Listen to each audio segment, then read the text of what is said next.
진짜 괴물이 나타났습니다. 블랙퀸즈의 주전자리가 단 한 번에 트라이아웃으로 흔들리기 시작했습니다.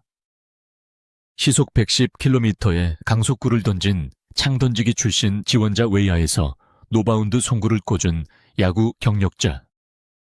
윤성민 코치의 공을 첫 스윙부터 정타로 받아친 장타자까지 등장했습니다. 그리고 가장 충격적인 장면은 따로 있었습니다.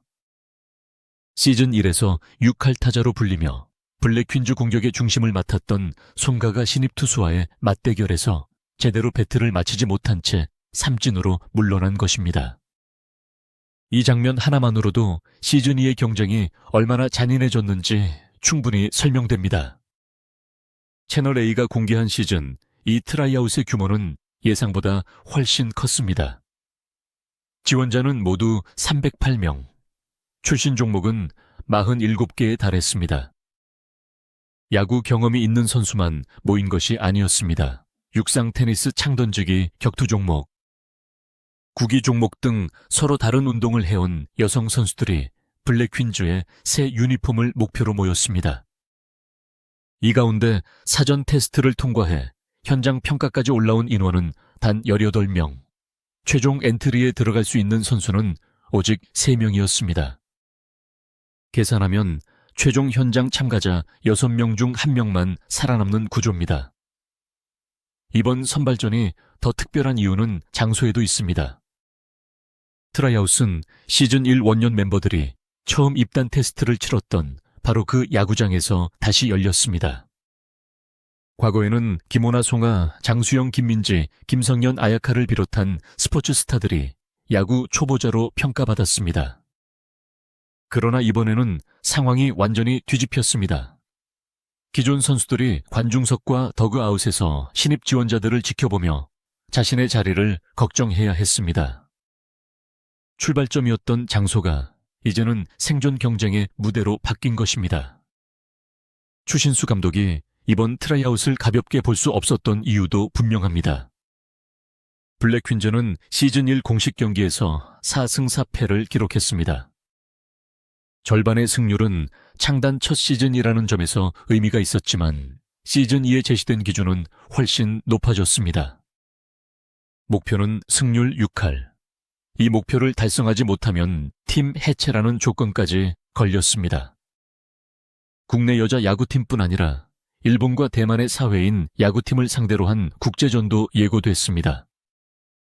단순히 방송 분량을 만들기 위한 신입 선발이 아니라 팀의 존속을 결정할 전력 보강이 된 것입니다. 첫 번째 충격은 투수 테스트에서 나왔습니다. 창던지기 출신 지원자가 시속 110km의 공을 던지자 추신수 감독은 자리에서 일어나 박수를 보냈습니다. 여성 사회인 야구 무대에서 시속 100km를 넘는 공은 타자에게 상당한 압박을 줍니다. 여기에 창던지기 선수 특유의 강한 어깨와 순간적인 힘 전달이 더해지면 단순한 구속 이상의 위력이 만들어질 수 있습니다. 문제는 빠른 공만 던지는 것이 아닙니다. 스트라이크 존 근처로 반복해서 공을 넣을 수 있다면 블랙퀸즈의 선발과 불펜 구성이 한꺼번에 바뀔 수 있습니다. 기존 1 선발 장수영도 이 장면을 가볍게 넘기지 못했습니다. 장수영은 시즌 1에서 마운드의 중심을 맡으며 경기 운영 능력과 안정적인 제구를 보여줬습니다. 그러나 시즌 2는 한 명의 투수에게 긴 이닝을 맡기는 방식만으로 버틸 수 없습니다. 경기 수가 늘고 상대 수준이 높아지면 두 번째 선발. 긴 이닝을 책임질 구원 투수 위기에서 삼진을 잡을 강속구 투수가 필요합니다. 시속 110km 지원자의 등장은 장수영을 밀어내기 위한 경쟁이면서 동시에 장수영의 부담을 줄여줄 기회이기도 합니다. 더 놀라운 지원자는 여러 포지션을 모두 소화한 야구 경력자였습니다. 이 선수는 유소년 시절 리틀야구 선수단에서 유일한 여자 선수로 뛰었습니다. 하지만 고등학생이 된 뒤 계속 활동할 팀을 찾기 어려워 다른 종목으로 전향해야 했다고 밝혔습니다. 야구를 포기한 이유가 실력 부족이 아니라 뛸 환경이 없었기 때문이라는 이야기였습니다. 그는 블랙 퀸즈가 원하는 자리가 있다면 어떤 포지션이든 연습하겠다고 말했습니다. 이 한마디는 단순한 열정 표현이 아니었습니다. 실제 테스트에서 수비 송구, 타격 투구를 모두 보여주며 자신의 말을 증명했습니다. 캐치볼과 수비 평가부터 분위기가 달라졌습니다. 공을 잡은 뒤 송구로 이어지는 동작이 짧았고 힘을 과도하게 쓰지 않아도 공이 빠르게 뻗었습니다. 외야 테스트에서는 중계 플레이 없이도 주자를 위협할 수 있는 노바운드 송구가 나왔습니다. 시즌 1 블랙 퀸즈의 약점으로 자주 지적된 부분은 수비의 안정성과 송구 정확도였습니다. 타격으로 점수를 내더라도 실책과 판단착오로 흐름을 넘겨주는 장면이 반복됐습니다. 그렇기 때문에 강한 어깨와 야구 경험을 동시에 가진 지원자는 즉시 전력으로 평가받을 수밖에 없습니다. 윤성민 코치는 이런 지원자들을 보며 바로 실전에 투입해도 손색 없는 선수가 벌써 보인다고 평가했습니다. 이대영 코치도 지금 당장 합격자를 확정하고 싶을 정도라는 반응을 보였습니다. 두 코치의 발언이 중요한 이유는 서로 보는 지점이 다르기 때문입니다. 윤성민 코치는 투수의 공끝과 송구 메커니즘, 실전 제구를 세밀하게 볼 수 있습니다. 이대영 코치는 주루 외야 수비 타격 밸런스와 순간 판단을 중점적으로 판단합니다. 서로 다른 기준을 가진 두 코치가 동시에 높은 평가를 내렸다는 것은 특정 능력 하나가 아니라 전체적인 완성도가 높았다는 의미입니다. 타격 테스트에서는 기존 멤버들의 표정이 더 굳었습니다. 윤성민 코치가 직접 마운드에 올라 공을 던졌고 한 지원자는 첫 스윙부터 중심에 맞는 타구를 만들었습니다. 이어진 두 번째 공에서는 홈런성 장타를 날렸습니다. 예고 영상에서는 테니스 출신 지원자들도 빠른 스윙과 강한 손목 힘을 이용해 연속 안타성 타구를 생산했습니다. 테니스 선수는 짧은 시간 안에 공의 속도와 회전을 판단하고 라켓 중심에 맞춰야 합니다.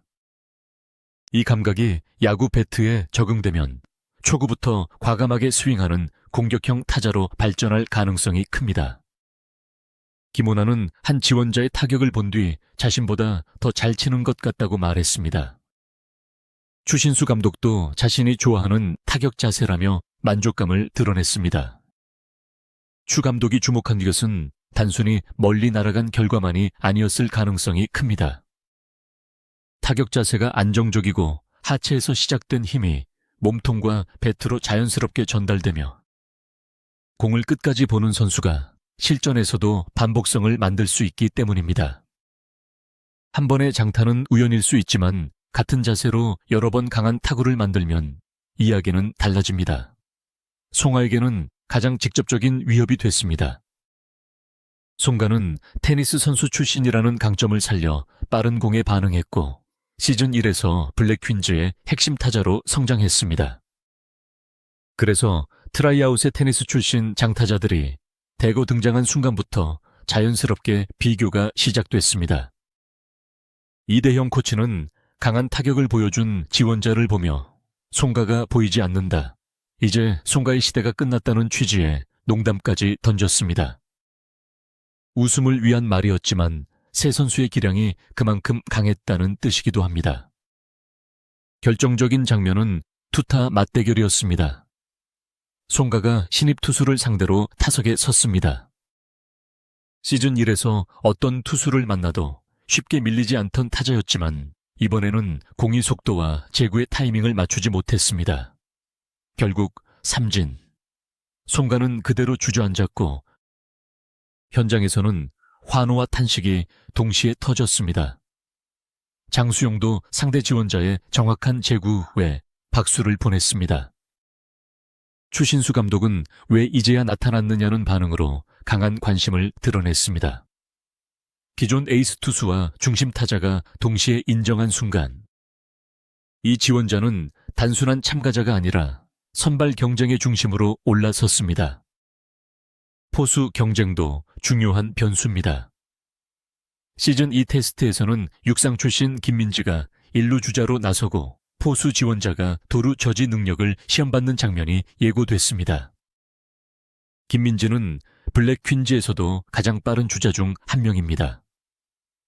출발 반응과 가속 능력이 뛰어난 김민지를 2루에서 잡아낸다면 포수 지원자의 송구 속도와 정확성은 실전 수준으로 볼 수 있습니다.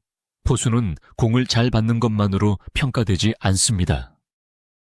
투수, 리드 블로킹 도루, 저지내야 수비 지휘까지 맡아야 합니다. 좋은 포수 한 명의 합류는 투수진 전체의 안정으로 이어질 수 있습니다. 기존 3루수 김성현은 신입들의 수비를 본 뒤 자신의 자리가 아니라 마스코트 자리를 노려야 할 것 같다고 농담했습니다. 장수영도 자신의 포지션이 위태롭다고 말했습니다. 이 반응은 예능적인 장면이지만 블랙 퀸즈 내부의 현실을 정확히 보여줍니다. 시즌 1에서는 서로 다른 종목 출신 선수들이 야구를 배우며 성장하는 과정 자체가 중심이었습니다. 시즌 2에서는 성장만으로 부족합니다. 실제 경기에서 이길 수 있는 선수가 먼저 기회를 받을 가능성이 높습니다. 그렇다고 기존 멤버들이 바로 밀려난다고 단정할 수는 없습니다. 트라이아웃에서 강한 공을 던지고 장타를 날리는 것과 정식 경기에서 수비 위치를 지키고 작전을 수행하는 것은 다릅니다. 블랙 퀸즈 원년 멤버들은 이미 8경기를 치르며 실전 압박을 경험했습니다. 서로의 성향을 알고 있고 추신수 감독과 코치진의 사인을 이해하며 실수 뒤에 어떻게 회복해야 하는지도 배웠습니다. 신입 선수에게는 뛰어난 개인 능력을 팀 야구 안에 녹이는 또 다른 시험이 남아 있습니다. 최종 3명을 뽑는 기준도 단순한 기록 순위가 아닐 것입니다. 시속 110km를 던지는 투수라도 제구가 흔들리면 긴 이닝을 맡기기 어렵습니다.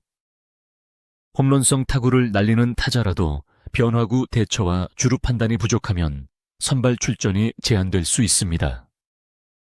반대로 구속과 장타력이 조금 부족해도 여러 포지션을 소화하고 수비 실수가 적으며 팀 작전을 정확히 수행하는 선수는 높은 평가를 받을 수 있습니다. 18명 중 3명을 고르는 과정에서 추신수 감독이 가장 고민할 부분도 바로 전력의 균형입니다. 이번 트라이아웃이 블랙 퀸즈에 주는 가장 큰 변화는 경쟁의 일상화입니다. 과거에는 훈련에 참가하고 조금씩 성장하면 자신의 자리를 지킬 수 있었습니다. 이제는 같은 포지션에 더 빠르고 더 강하고 더 경험 많은 선수가 들어올 수 있습니다. 기존 선수들은 매 훈련에서 자신의 가치를 다시 증명해야 합니다. 반대로 신입 선수들도 이름값이 있는 원년 멤버를 넘어야만 실제 출전 기회를 받을 수 있습니다. 이 긴장감이 시즌 2의 경기력을 끌어올릴 핵심 동력이 될 것입니다. 2026년 7월 9일 밤 10시 공개되는 첫 방송에서 확인해야 할 것은 누가 가장 화려했느냐가 아닙니다. 시속 110km 투수가 실제로 스트라이크를 얼마나 넣었는지, 손가를 삼진으로 잡은 지원자가 수비와 타격에서도 같은 집중력을 유지했는지, 김민지의 도루를 포수 지원자가 막아냈는지, 그리고 추신수 감독이 최종 3명의 조합을 어떤 이유로 선택했는지가 중요합니다. 투수만 3명을 뽑을 수도 없고 장타자만 3명을 뽑을 수도 없습니다. 블랙 퀸즈의 약점을 가장 빠르게 메울 조합이 필요합니다. 분명한 사실은 하나입니다. 이번 신입들은 기존 멤버의 빈자리를 채우기 위해 온 것이 아닙니다. 누군가는 주전 투수의 이닝을 가져가고 누군가는 중심 타선에 들어가며 누군가는 내야와 외야의 주인을 바꿀 수 있습니다. 308명에서 18명으로 다시 3명으로 줄어드는 잔혹한 경쟁. 그 마지막 문을 통과하는 순간 블랙 퀸즈의 시즌, 이 라인업은 완전히 달라집니다. 진짜 괴물이 나타났다는 말이 과장이 아니었다면 가장 먼저 자리를 빼앗길 선수는 과연 누구일까요?